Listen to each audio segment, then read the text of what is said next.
yesterday on the Department of Education, which is being moved. We're going to educate the children in their states where they can get a proper education. The numbers are horrible the way it is, and we're going to make a move that's very big.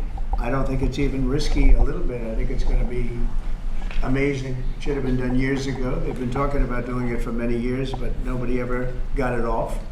But we did. And there was great excitement and great acceptance of it by almost everybody, including a lot of Democrats, actually. I do want to say that I've decided that the SBA, the Small Business Administration, headed by Kelly Loeffler, is a terrific person, will handle all of the student loan portfolio. We have a portfolio that's very large, lots of loans, tens of thousands of loans, pretty complicated deal. And that's coming out of the Department of Education immediately, and it's going to be headed up by Kelly Loeffler at SBA, and they're all set for it. They're waiting for it. It'll be serviced much better than it has in the past. It's been a mess.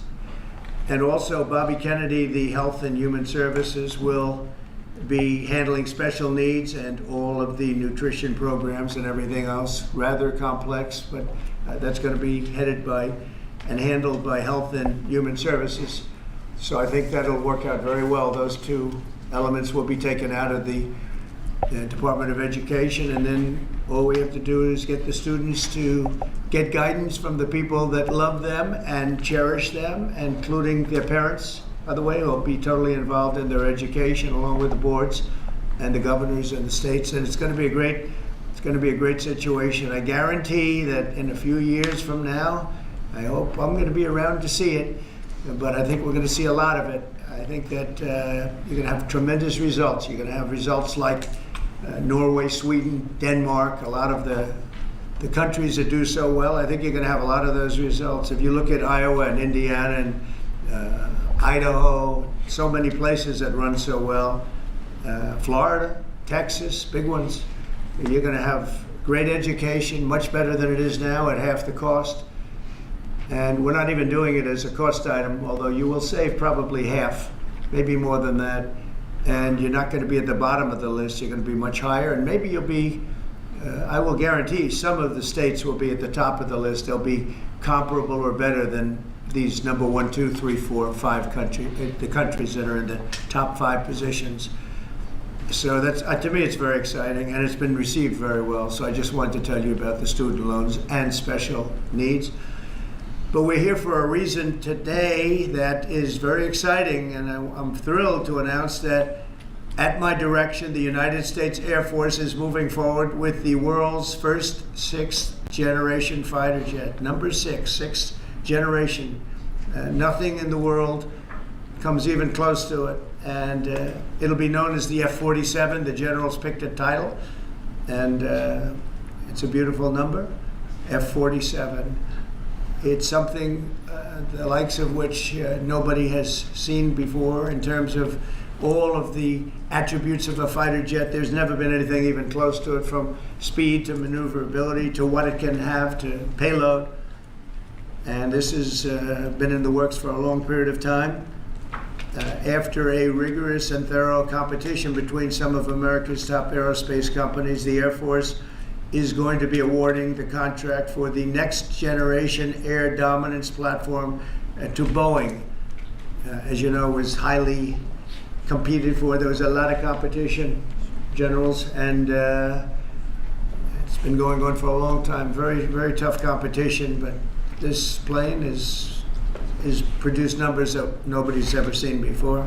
The F-47 will be the most advanced, most capable, most lethal aircraft ever built.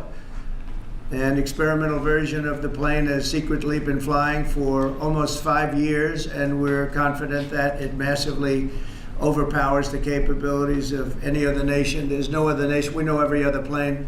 I've seen every one of them, and it's not even close. This is a next level. You know, level 5 is good. This is level 6, they say. The F-47 is equipped with state-of-the-art stealth technology. It's virtually unseeable and unprecedented power. It's got the most power of any jet of its kind ever made. Maneuverability likewise is there's never been anything like it, despite the power and speed. Its speed is top. It's over 2, which is something that you don't hear very often.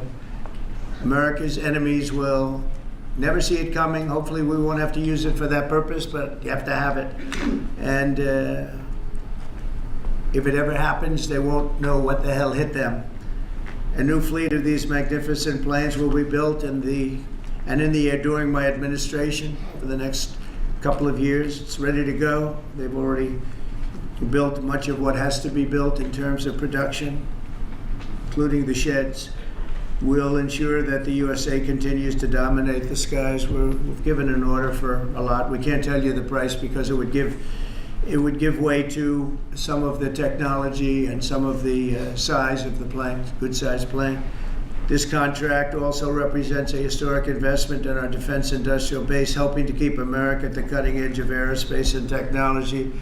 Our allies are calling constantly. They want to buy them also, and certain allies will be selling them, perhaps toned down versions. We like to tone them down about 10%, which probably makes sense because someday maybe they're not our allies, right? But I would like to ask Secretary Hegseth, who's doing a fantastic job. He's really been very inspiring in so many ways, and I must say that before he speaks, we have had record people wanting to join our military in the last 2.5 months, literally since this, I think probably since the election, November 5th, but especially since we came to office and since I announced Pete. He's young, he's smart, he's strong, he loves it, and they love him, but we've had record numbers of people wanting to join our military. Now, if you go back 6 months, it was the exact opposite. You had record numbers of people not wanting to join the military. Now you have record numbers of people wanting to be in our military, and that's a great honor. That shows you we're really on the right track. So